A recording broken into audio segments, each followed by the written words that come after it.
j'ai regardé Gossip Girl. Je sais, Vampire Diaries, Gossip Girl, je développe vraiment mon côté féminin.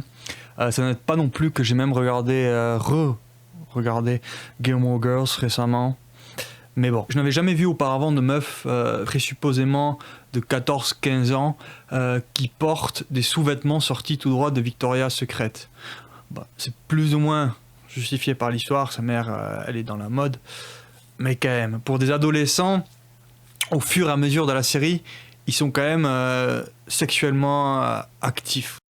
Le bisu, enfin celui qui est censé être un bisu venu de notre monde, qui vient dans une école prestigieuse à New York, où il y a des familles riches, qui finit par sortir avec une espèce de meuf populaire, grande, blonde, de famille riche, sortie tout droit d'un magazine. Moi j'aime pas, hein, mais sortie tout droit d'un magazine.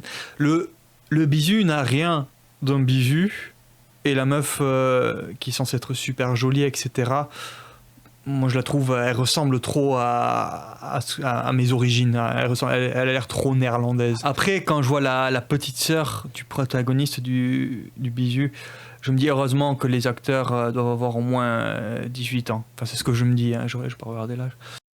Comme j'ai dit, je n'aime pas trop les blondes, mais elle alterne entre un peu sophistiquée et vulgaire, mais quand elle porte ces petites tenues là, elle devient une designeuse dans la série, elle se met à porter des petites tenues.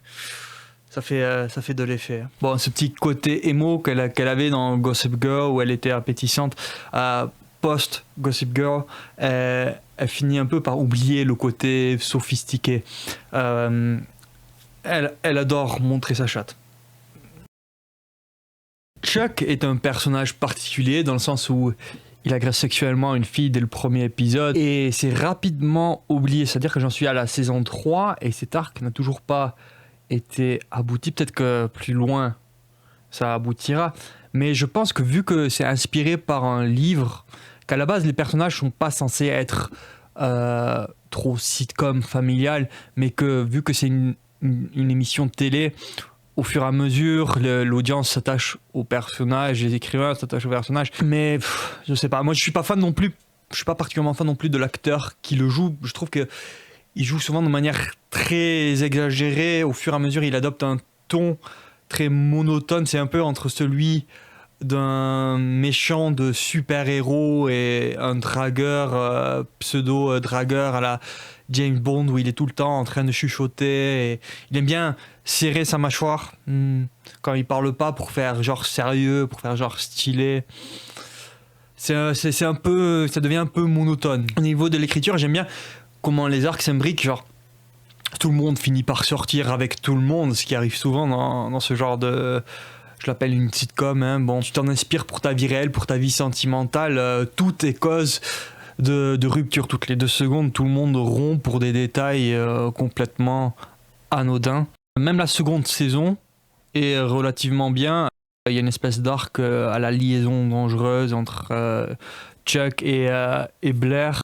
Même quand le personnage principal genre, veut devenir écrivain, qui est un arc métatextuel que généralement je n'aime pas beaucoup. Ça fait penser à cette idée, quand on n'a plus d'idée, qu'est-ce qu'on fait du personnage? On est écrivain, on en fait un écrivain pour essayer d'ancrer ça dans la réalité, que ça nous donne des idées.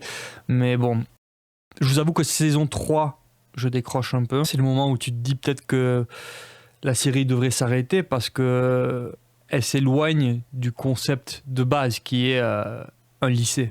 En googlant le casting de Gossip Girl, j'étais étonné de trouver que beaucoup des acteurs ont trouvé pas mal de succès après, que ce soit au moins genre un film impressionnant ou commercialement impressionnant ou une série. Bon, l'actrice qui joue la petite sœur a trouvé du succès si on considère que montrer sa chatte est un succès.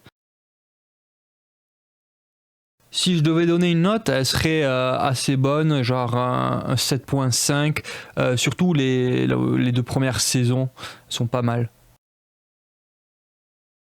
Si vous avez aimé la vidéo, il y a aussi des livres disponibles sur Amazon avec les liens dans la description.